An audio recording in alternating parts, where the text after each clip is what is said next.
So pamoja na fursa hizi zilizopo mitandaoni, lakini tuna changamoto ambazo zimeambatana nazo, na changamoto kubwa ni utapeli wa mitandaoni. Watu wengi wamekuwa wakitapeliwa kupitia ujumbe wa uongo, hasa kuhusu kupata mikopo, kupata ajira au zawadi. Kwa hiyo ni muhimu sana kuwa makini huko mitandaoni, pamoja na hizi fursa zote ambazo zimeelezewa. Sasa mimi nitaelezea baadhi ya njia ambazo mtumiaji wa mitandao unatakiwa kuzizingatia ili kuwa salama. Njia namba moja tunasema usifungue linki usioijua. Hizo mtu akutumia linki mbalimbali kwamba kuna zawadi au kuna ajira zimetoka sehemu. Kabla hujafungua, hakikisha unajiridhisha hiyo linki inatoka kwenye chanzo sahihi.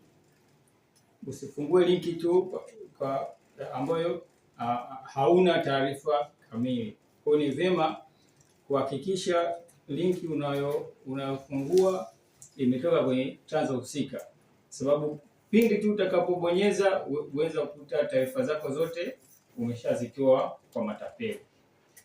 Pili, usitoe taarifa zako binafsi kama namba yako ya siri, password kwa mtu yoyote. Kwa namba yako ya siri hiyo ni ya kwako, kwa hiyo usishare na mtu yoyote. Tatu, tunasema tumia nywila ngumu au imara, yaani tumia password imara. Utakapoweka password yako kwenye kifaa chako, kwenye akaunti yako ya benki, tumia password ngumu. Na password sio mwaka wa kuzaliwa, password sio majina yako, password sio majina ya mtoto wako. Weka password ambayo ni rahisi kwako, lakini itakuwa ni ngumu kwa watu kuijua. Namba 4, tunasema unatakiwa uripoti uhalifu kwa kutuma jumbe fupi kwenda namba 15040. Pale utakapopigiwa na tapeli au ukatumiwa ujumbe na matapeli, basi huo ujumbe uforward kwenye namba 15040. Hiyo namba pia iforward kwenye 15040 ili kuendelea kukomesha huu utapeli. Njia nyingine ni namna ya wewe kuwasiliana na mtoa huduma wako. Namba pekee ya kuwasiliana na mtoa huduma wako ni namba 100.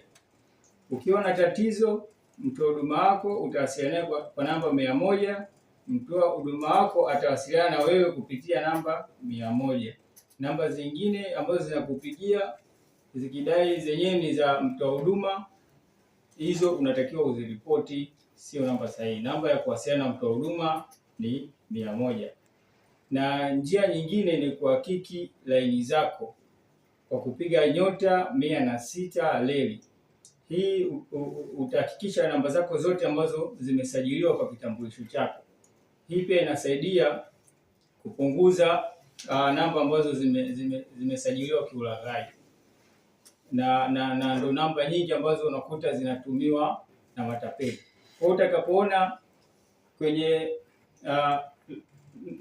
laini zako ambazo umesajili kuna namba ambazo hauzifahamu, ni vyema kuwasiliana na mtoa huduma wako kwa kupitia namba 100 ili aweze kuziondoa na wewe ubaki salama.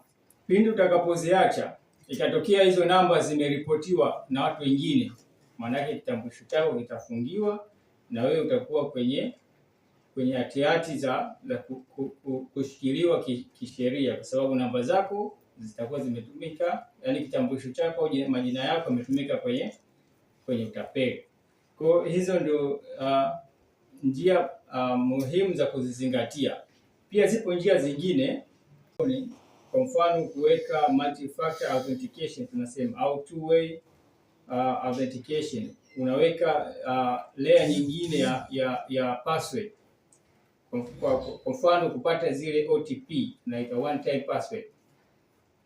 Kwa vifaa hivi mbalimbali vya simu, mitandao ya simu, mabenki wanazo hizo huduma, kwamba unaweka password ya kawaida then unapata tena ujumbe mwingine either kwenye email au kwenye message, ambayo hiyo inakuwa ni pin unaingiza kwa ajili ya kulogin kwenye mtandao wako.